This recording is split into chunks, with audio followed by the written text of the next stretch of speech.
Good morning, everyone. I'm Rick Stanley, your host on Chamber Talk on 104.3 Seacoast Oldies. Thank you for joining me this morning. My guest today has been a frequent guest over my years as doing Chamber Talk, and it's Bud Johnston. Thanks for coming in, Bud. Well, good morning, Rick, and thank you for having me. You're like, you know what you remind me of? You're like a spring flower. It's like you pop up during the springtime because you've got so many things going in these projects that you're doing that springtime is an important time for you. It's the insane time. Yeah? I start out ahead of the garden season, and by a week or two into it, I'm about 6 months behind. Well, I can see because you do a lot with it, and it's just an important thing in our community to have a community garden, which is what we're going to talk about today. Right. The community garden. I would think for maybe some people that have not heard you speak about the garden in the past, that we do a little history about the garden. Sure. And then we'll go into what's going on with the greenhouse and ADA and some things like that. Yeah. Okay. So how did you start the community garden? Where was that concept? That came from a group of master gardeners who were affiliated with the community garden when it was at Prescott Farm on Shaw's Ridge. I remember that when it was up there. The cooperative extension moved over to the Nassau campus, and they gave up the garden. The garden didn't exist for about 10 years. Yeah. And then in 1918, the group of master gardeners said, you know, you own land. They came to the land trust, said, you own land, and why not have a garden? And as it so happened, the McKeons, who donated land to go with the purchased property that is now the McKeon Reserve, they donated 40 acres, and it so happened it had a barn and a field. There was a barn already on site. Yeah, old barn. Yeah, an old barn, and it's going to be replaced. Yeah. But to make a long story short, Patty and Kevin McKeon put their hearts and souls, and I helped, and we got the garden off the ground. Was it field area, or was it? Did you have to move stumps? Semi-clear. Oh, so you had to stump some of it. There were boulders, stumps, and cut logs, and that all had to be moved. We skived off the topsoil and saved that. That's what went back in the raised beds. Yeah. Now, as we know, I mean, obviously, I've been up there many, many times, and it's really evolved from the initial outset of that project. Well, we had 27 beds the first year that we opened, and at the end of the third year, we had 66 because of the demand. So the need, we call it need for it. Yeah, people want the people. For those of you who don't know what a community garden is, I'm sure most people do, but explain what a community garden is all about, Bud. Well, what's the concept behind it? It's a community of gardeners. Well, that's good. Thank you very much. No, seriously, it's a group of people that want to garden, and for one reason or another, lack of funds, lack of space, they get together and they get a little plot of land. Well, in your case, a plot. Well, we start with 4 by 12 beds, one bed a person, and if there's some extra beds, then we begin assigning second beds. And they're responsible for growing whatever they grow in that 12 by 8 that's bed. it, their garden. So how do they, I know in the city, like in Portland, they have community gardens in Portland. I always see a story on them every once in a while, and they're like in the urban, now you're talking about they're in the urban area to do that. A little different, I assume, in that it's the accessibility of the gardens are to the neighborhood, kind of. Yes. But our garden is up in the countryside. It's rural, but you know, well, I'm sure that does exclude some people that have transportation problems. But I'm told repeatedly, I love this place because you can hear the birds sing. Yeah. There are hiking trails. Right there. Yeah. Right. The parking area of the garden is the head for trail system. You can go literally from there anywhere around Sanford. Yeah, it's quite amazing. Yeah. It's a beautiful spot too, by the way. I know the deer love it. And the groundhogs. Yeah, and the groundhogs, right? Yeah, so you have a battle with them, right? A little bit. we got the deer under control because the whole garden is surrounded by deer fencing. But the junior woodchucks, the little ones just born and running around, they can get through the fence. So we're fighting them. Yeah. This year we're going to put up some chicken wire. They got to eat too, you know. Well, I know. Yeah, but there's lots of grass and things, clover and stuff out around the garden. People probably think, well, okay, there's a garden plot I could get if I'm lucky enough. I assume there's some sort of a lottery or sign up for it. It's done on the time when they sign up. We put out an announcement. You did that when? First come, first served. January you put that out? No, usually February, late February. Okay, yeah. And we've done that. We're putting out now a second announcement because we do have some beds unused, and we will assign those if they're not used to other gardeners that want to have extra beds. Well, it's grown, and I remember when I was there when we put in the beds, the first initial beds. Right. That was quite a project. I remember that. We did that. I think we had Pratt and Whitney guys with us that day. It was a big crew. But then we had to think about other things, like how do you water a garden? So what did you do about that? Well, thanks to a couple of local foundations, we were able to improve the well that Kevin had there. There was an old well there. There was an old well with a hand pump. Yeah. And now there's a drilled... And now there's a little well house. And we have an entire water system set up for it now, including the greenhouse. That's amazing. I want to talk about the greenhouse as well. Yeah. I was up there. I do want to say, and I've got another friend of mine here today I want to introduce in a minute. But I was up to the community garden, the McKeon Reserve, a couple of weeks ago. And I specifically went up because there was a little ceremony with people that were invited, and you were awarded a director emeritus at that event. I thought I was very proud of you for that, for getting that. Well, because I was your student at one time, and I think the best student you ever had, you said at one time. No, maybe you didn't say that. Pardon me while I choke. No. Maybe that isn't what you said. But I was a student of yours at Nassau, and it's kind of funny because we can use it as a little fun every time we run into people that we talk about. But you received that award from the Mousom Land Trust Board of Directors that day, and a director emeritus, which I'm lucky I even got it right, how to say it. But that was quite an honor. And I did want to introduce, somebody walked in my door this morning before you came in, Bud, and everybody knows him. He's one of the owners and one of the great talents on Seacoast Oldies, Andy Austin. Andy, thanks for coming in this morning. Well, thanks, Rick. I want to know what emeritus means. What does that role mean, Doc? With merit. It's an academic term that usually is given to a professor that retires. Really? Yeah, and it means has that ever been a professor forever. Yeah, I was going to say, has it ever been awarded to anybody before?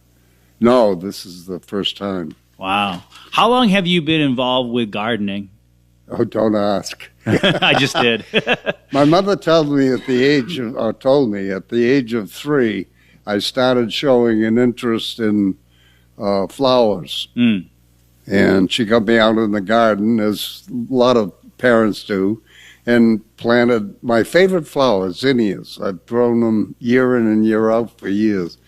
So you're looking at about all that time. Yeah, 80 years. Yeah, wow. Plus.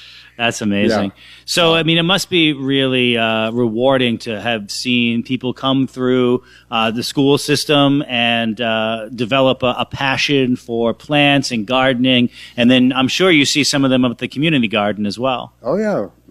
It's fun to see former students like you and Rick. Yes.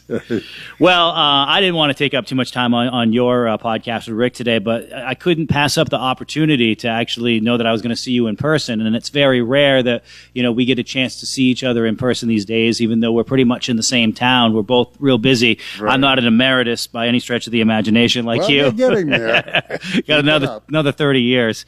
But another part of, anybody who's listening knows what, Doc has meant to, the horticultural society here in Maine and New England, but also broadcasting as well.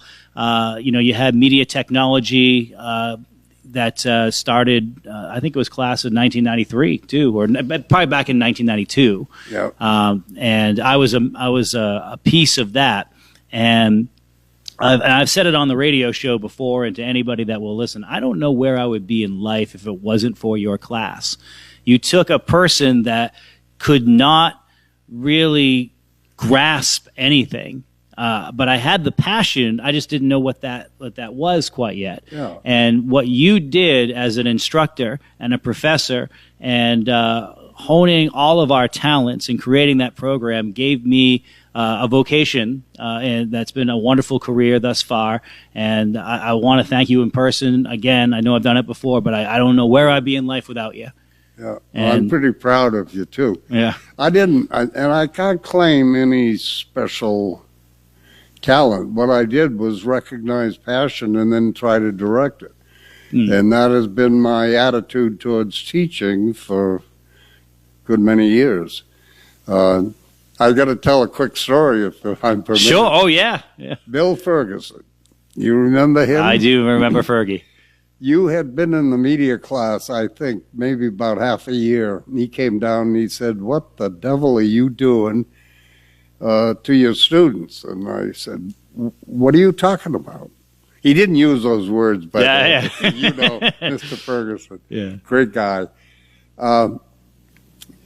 He said, when he started, he couldn't write a single sentence. You were in creative writing or one of the English courses. I'm not sure which one. I was in college prep because my mom thought I should go there. Well, and I was over my head. I can share a student story of myself about that.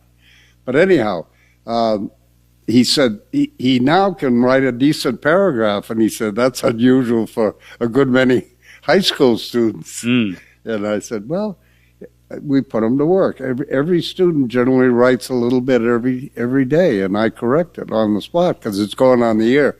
I said, I have one thing that you don't have. These kids go on the air and their knees are shaking. Yeah. So they're going to be ready and they're going to do a good job. You just unlocked a memory. I remember the very first time that we did Media Madness, which was the radio show on WSME. And I remember being so nervous holding that paper because you made us read from scripts, which I thought was very smart in the sense of like, yeah, we'll send the students and we'll just have them do a radio show. No, you gave us structure of here's what you're going to say, here's how you're going to say it, and here are the benchmarks that you want to hit. And I still use a lot of those today. One last thing, in a full circle moment, when coming back into Sanford and, giving back to our community and being an owner in Seacoast Oldies and continuing to shepherd WSME, WWSF now, but, the core 1220 program, it was real important to take a look and see if there was somebody else in school that had an interest like I did, because they do have a media program. It looks a lot different because media looks different in 2024 at that time. And I found two young ladies who have done a wonderful job, Lila Sprague and Aubrey Vayu. And they have done a thing called the Varsity Report every single week. So we've given them their own Media Madness thing. And now they're going to be, one of them has been accepted to a real prestigious college in California. And I feel a lot of pride in that. I didn't have really much to do with it. That talent was there long before I showed up, but to be able to foster that talent and the continuation of what we're able to do and helping young people, and I 100% thank you for that. Well, you're welcome, and you deserve it. All right. Thank you. That's all I had to say, Rick. Back to the show, guys. Okay. Thank you, Doc. Yeah. Geez, that's enough, Andy. You Yeah. took half my show I'm today. sorry, bud. That's all right. Actually, it's great. In because case the people are out there are confused, the kids call me Doc. Right. Oh, that's yeah. right. I didn't know what not to do. Mhm. Well, I didn't want to be called Dr. Bud all the time. Yeah. Yeah. So we adopted the term Doc. Dr. Bud is my air name. Yes, Yeah. it is. Yeah. And Yeah. you have had, like Andy said, you've Yeah. had shows. I mean, you had a show that was very popular. That was on. Was it a Channel 6 show you had on? Well, I've done TV shows, TV Channel shows? 6 and 13. Yeah, and 13. And I did WGAN AM for 27 years. I'm going to get your autograph after this because I think that's pretty cool. You also ran a flower show. You were part of running the flower show in Portland for many years. Right. You know, I mean, I don't know if people know that, but yeah, I remember back then we were starting the land trust up and things like that. But you would scoot off for a month or so, having to go up to Portland just to get that To set ready to it go, up, right? yeah. Yeah. So you've Yeah. done a lot. And my environmental science students went along with me, I Yeah. should point out. Yeah. They had exhibits. You And know, that- actually won awards. That was a great show. I've been up there a couple times over the years. It's like, and it was done in the early spring or late winter, and Just about this time. yeah. So when you went in there, it was like you thought, you know, it was, Spring is here. oh boy, Yeah. it's just a really great feeling Yeah. to go into a flower show like that. So, so back a little bit to the community garden because that's what we were talking about today. I certainly don't want to miss the opportunity of any events that are coming up in the near future up there. Do you have anything that the public should know about that they're invited to? You have any programs or is Yes or no? okay? That's a good answer. We are going to institute this year for the first time a monthly educational session for gardeners and the public at large. You'll be seeing announcements in the newspapers and so forth. Okay. Because several people have asked for that. And of course, that's one of the things I like to do. Sure, of course you do. Absolutely. And it's important to people. I just think there's not as many opportunities. There are opportunities, but to add more opportunities with you making those offerings, it just makes the community a much better place to be in. I bring up the garden show that happened last week at the Memorial Gym. Mm-hmm. You were there. Yeah. I was there. I went. I went to listen to the beekeeper lady, Yes. who should end up on my Sunday morning show in the near good. future, hopefully. We talked about it last year, and then she kind of flew away, but She I buzzed I off. found her again, and so she might come back. But you were there as well. But programs like that are so beneficial to the community. There was quite a lot of people. There were quite a lot of people that went in spite there. of the weather. Yeah. When we opened at 10 o'clock, we were a little bit worried. Yeah, Because well, it the was- weather was probably at its worst. Yeah, but it turned out to be quite a They, success story. They started Yeah. coming and they kept coming. Yeah, and I think in the future, that's a beautification program. The lady that I interviewed her a few weeks ago. You can go back and find that interview on the chamber site. But it was a really good introduction to what she's doing, help doing the community as a volunteer, Yeah, like the rest of us as She's very volunteers. active, yeah. Community garden. Boy, we're jumping today, aren't we? A little bit. Has a greenhouse Yes. that's erected. That's where we had our That ceremony. ceremony Yeah. for you a couple of weeks ago. Tell us about the greenhouse and what's the advantage of having a greenhouse at the garden spot? Well, for one thing, it increases the likelihood that gardeners are going to be successful because it's an ideal place to raise seedlings to get the garden off to a good start. It has entailed quite a bit of work, and that is a community project right from the start. We had the William Oscar Emery Fund. Mm-hmm. I didn't mention that with the but they contributed Right. funds for that and to the development of the greenhouse too. Right. And we have to thank Kelly and Mike from Springvale Nurseries because they donated the frame of the greenhouse. Right, which was a big gift, and Yes. you had to erect it. It was quite a. Yeah, it's taken us a while, a couple of years, but it's up, and it's up, and it's big. It's a nice size. It's 28 feet wide, 48 feet long. It's awesome. Yeah, half of a commercial-sized greenhouse. yeah, and in it right now there's a dirt floor. It's supposed to be a dirt floor in it, right?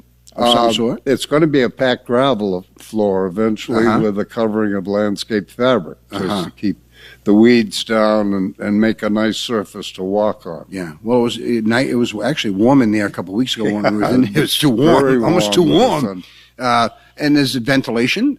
You have fans that go in there We have that the circulate equipment all air. ready to install.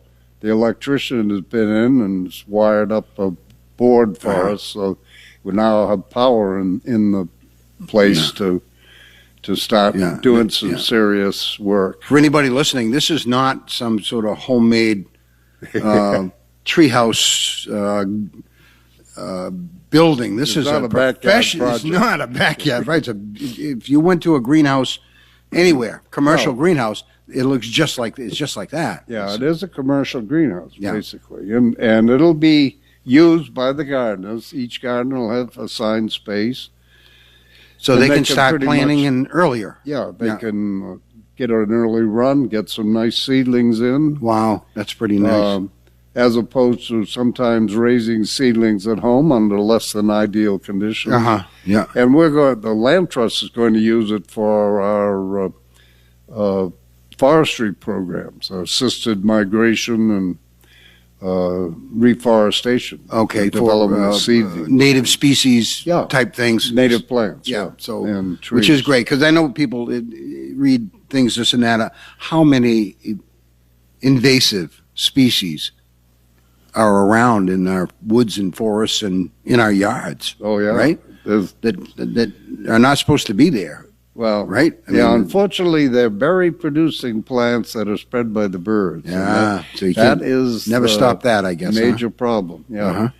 because you can clean the place out, and then within a few years, they're right back. Yeah. Well, you get rid of the birds, and you wouldn't have to. Right, So I just kidding. You're not in Anybody? conservation Just there, Matt. kidding. Just kidding.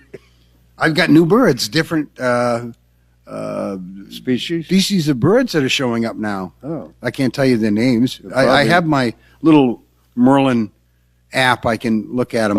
But I talk to Kevin about that every once in a while. He's the one that gave me that app so I could use it. I use it a lot just to hear the birds and things. But I'm starting to notice some new arrivals. yes, they're migrants. They're coming back. They're coming. Yeah. So you have an ADA we're project. I'm not going sure on? we're going to call it an ADA because there'll be some older people that can't get up off the ground once they've knelt down. Oh, So yeah. we're going to call it a section of the garden for disabled people. They're elevated beds. There are 6 of them. The beds are all constructed. They're sitting on a deck, and we have to enclose it and then add the soil. And we were hoping that we could have the greenhouse and the disabled garden section. Disabled garden. That's it. Disabled section disabled of the garden. So that's kind of what. So anybody can picture that. So a raised bed, meaning that you could get your knees and legs underneath, Well, so you could sit in a chair. Okay, all right. So In fact, that's how it was basically set up. I think I ought to put mine raised like that now. the way I go, but that's a very important thing to have. There are 2 right? sections to it. An elevated section, so a wheelchair could go under, or a chair could go under.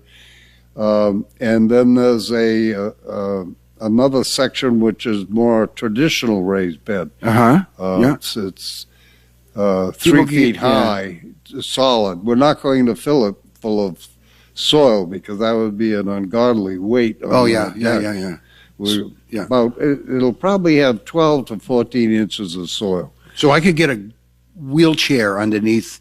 The part of it. The 8-foot section. Yeah, so the somebody 4-foot section is solid and raised, and that can be worked from a wheelchair sideways or one of those rollovators. Okay. You know, Yeah. All right. Well, I think that's important to have access for everybody, Yeah. which is not easy to do when you're out in the fields and in the woods as compared to an urban area downtown for sidewalks and things like that. It's not always as easy to get those types of things accommodating everybody Right. when you're in the woods. But you seem to have done that. Well, You've done it at least. Let's put it this way. When I was doing the radio shows, I always included ways to adapt for people. I've had actually people come on the shows and talk about it. So I've been aware, I guess that's the word Yeah. to use, aware of the need. And now I am very painfully aware of the need. I get down and I need something to grab to get up. What's that saying that I'm even a user of the product, or however they say that, you know? Yeah. But yeah, that's pretty good. We still got a little bit of time, and we kind of went different ways That's all today. I don't right. know if we were supposed to, get off But on these tangents that we go off on. But Let me reiterate that we do have some space available for those who would like to garden or can. And I should point out, because Sanford has a very high rate of, what should we say, financial challenges in Yeah. the population, we supply everything that's needed. good to point. garden. Yeah, that means the rakes, the seeds, the plants. The tools. Yeah, the well, tools. I can't claim the seeds because Eldridge has been a Okay, generous. but they're We have- available, right? All those. Oh, they things. gave Yeah. us hundreds Yeah, of and you got water seeds. there, and so it pretty much can just show up. And when we you need didn't to work. mention the palace of the outdoor restroom. Oh, I had it, honest to God, but I had a thing outhouse right here, because quickly, if you haven't been up to the community garden, go up and just take a look at the outhouse, because if you go to any state park anywhere in the state of Maine, there is not an outhouse anywhere close to the outhouse we have at the community garden. Yeah. It's top notch. Well, right? let me quickly explain what happened. We had